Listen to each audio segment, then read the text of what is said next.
Hey, what's up carnivores? Zach here with American Smoke, and today we're going to be cooking a drunk chicken on the pitboss vertical. It's a really easy recipe. If you've never made one, get ready to learn. Let's go ahead and get into that right now. So the first thing you need is a chicken. It's a really important ingredient in this recipe. Next, what we're going to be using to season our chicken is going to be some of PS Seasoning's Cock-a-Doodle Brew. This is going to be one of my new favorites, I think. It's specifically made for beer can chicken. So if you're making a beer can chicken slash drunk chicken slash cheers, and you're thinking to yourself, well, I just don't know what to put on it, what would be best? This is made for beer can chicken.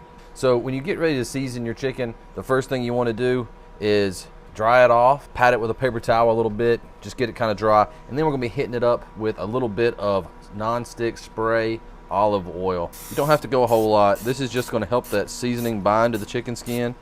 Ooh, that smells good. It's got a sweet, peppery, hard to tell what that is. But you just want to kind of coat the skin liberally. You want that skin to have a great taste. The way that we're going to be cooking ours today is we're going to be starting off at 225 until the breast hits about 145, and then we're going to be cooking it at 350 degrees up to 160, 165 mark. That way, hopefully, our skin is a little bit better. Kind of just pat it onto the skin a little bit. We're going to flip it over, dry it off a little bit. Healthy coat of the seasoning on there, the old Cock-a-Doodle Brew. If y'all haven't watched that video of me checking this stuff out for the first time, you should do it, man. What's y'all's favorite seasoning for a drunk chicken? What's your favorite beer? What's the drunkest you ever got a chicken? Man, one time me and this chicken were at the bar. We closed it down. I don't know what happened to that chicken. We used to hang out sometimes. We'd always get munchy and I'd never see him again. All right, so we've got a pretty healthy coat of seasoning onto this chicken. Now what we're gonna be doing is we're just gonna be taking a beer can and going right up into the chicken cavity. First you gotta do is you don't waste the whole beer. You drink half the beer and put half the beer into the chicken.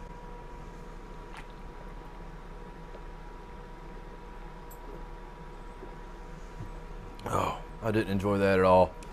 So you just sort of get the can into there, set the legs out like that, and then it should just set up on its own at this point pretty well. But that looks pretty good. All that we're going to do now is going to put a little bit more seasoning on it, and then I'm going to be doing some quarters today as well, just because I want to make sure I got plenty to eat. So just going to top this thing off with just a little bit more of this seasoning. That way it looks pretty. Y'all have heard me talk about the importance of your food looking good before it goes into the smoke. And now we're going to get into our chicken quarters. Today for my chicken quarters, I'm not going to be using the Cock-a-Doodle Brew because this chicken quarters, more than likely, a couple of them at least, will be eaten later on during the week for me. And we're going to be using some of the Dizzy Pig Jamaican Firewalk.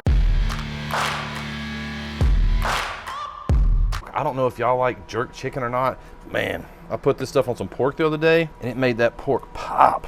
And so today we're gonna be smashing some chicken with it. It's got great texture. The smell is really good. My wife and I, we went to Jamaica on our honeymoon and we got introduced to extremely good jerk chicken. Y'all know how it is. The first time you try something you've never had and it's really good, you're almost always chasing that. I'm gonna pat this on to these chicken quarters, flip them over. We're gonna be cooking these the same method as the whole chicken. Hit them with a little bit of spray olive oil. And since it is gonna be a quicker cook, I've got my smoke tube in there with mesquite pellets burning. That way I get a little extra mesquite flavor on this chicken as well. It's gonna turn out fantastic and I can't wait. All right, so the last thing for me to do is to get my meter, and I'm gonna be putting it into the breast of this chicken.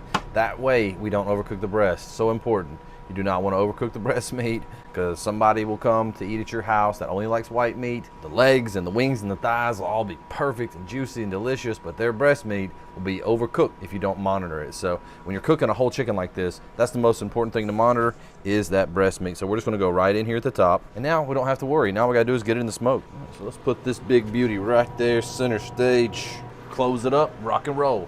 All right, so we are out here at the pit and old Mean Green has alerted me the chicken quarters are done. As I said earlier, we cranked it up to 350 to crisp up that skin, and man, it has worked beautifully. These things look awesome. They look fantastic. Oh my gosh. These were supposed to be for later this week, but I'm gonna be honest with you, they may not make it through the night. Smoke tube still rolling. So one thing about that amazing smoke tube is that it will cook out smoke for several hours.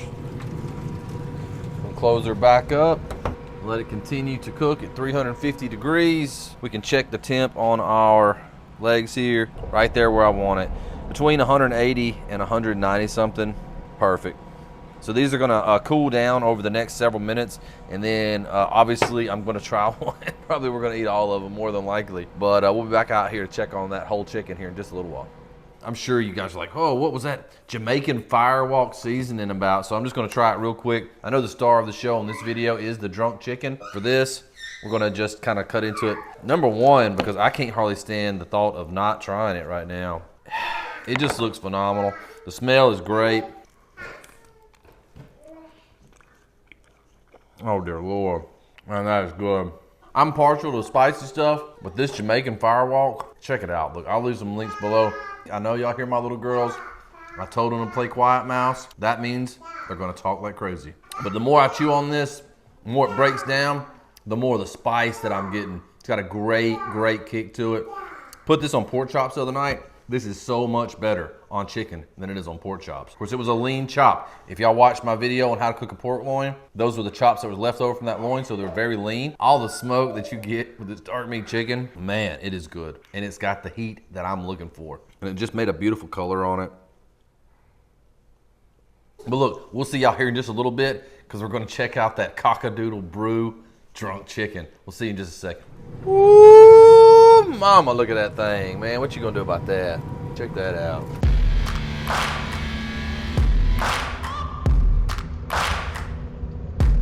Sure, man, this thing, I can't even touch it. Like, it's gonna go fast. Woo! Juicy, juicy, juicy. Using a technique that somebody recommended to me, doing the low and slow and then ramping it up to 300. I mean, do you think the skin was affected? I mean, my God, look at that. The skin just busted open, so you know it's gonna be thin, you know it's gonna be bite through. The breasts are on this side, so this is the backbone. The meter was there the whole time, telling me what was up. We got the thermopin checking it every once in a while. In the wings, we're looking at about 190 degrees. In the thighs, looking about 190 degrees. You get into the thickest part of that breast right there, we're sitting at 163 right down there where the meter is. We're gonna let this cool. It's gonna continue to elevate temp just a little bit. We're gonna let this cool for about 10 or 15 minutes, and then we're gonna cut it up and see what's up with that Cock-a-Doodle Brew. I put some on my finger and tasted it, and I told my wife, I was like, this tastes like my granddad's grill smelled. And I don't know why that is, but it just, like, you know how you have these scent memories? You smell something and it makes you think of something that you ain't thought about in a long time? That's what it made me think about, man. I don't lie. I liked it. Y'all stay tuned. We're gonna let this cool and we'll be back in just a minute to try it out. All right, so I've had to bring in the help of a paper towel. This is ridiculous. I left this chicken out here alone for 10 minutes and it just mucks up my whole cutting board, starts running off the sides. Like, come on, chicken. I thought more of you than this, chicken. Good thing I cooked you. Now I'm gonna eat you.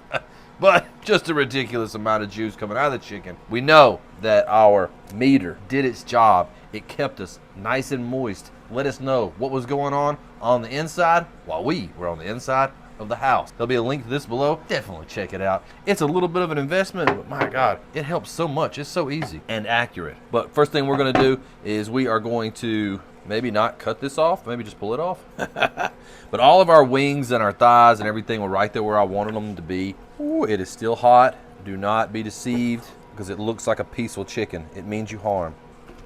Wow, that looks phenomenal. Just, you know, you worry because you cook it for so long and you got your dark meat on the outside, your thinner parts that are gonna cook a little faster than the thick breast, and then you tear it open and you look and you see it's just like dripping fat everywhere, and then immediately you feel better. Let's go ahead, cut out a chunk of this breast meat and see what the biz is with it. Watch out now, I'm in the splash zone over here. This thing's got juice dripping everywhere. I'll turn it around where everybody can see the beautifulness that is this chicken breast. Uh-oh, it's just falling out of there. Look at that. Man, that's pretty. That's what you want, baby. And it is hot as fire, but just juicy, juicy and delicious. Oh, look at the steam. Look at the steam.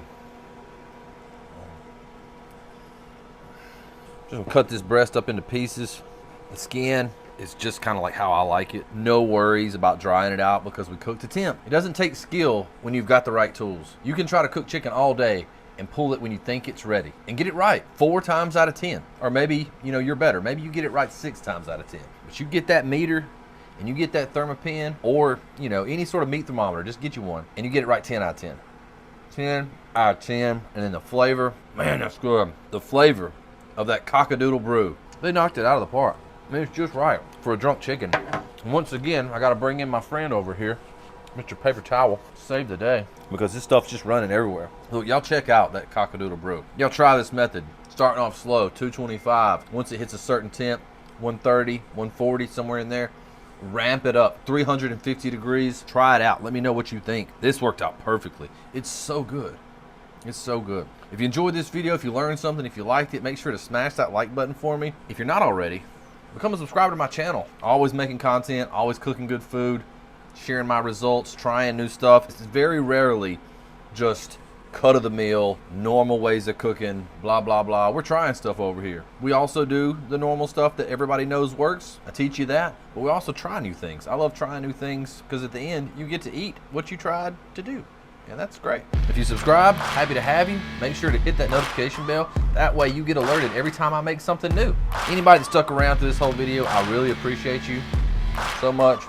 And we'll see y'all in the next video.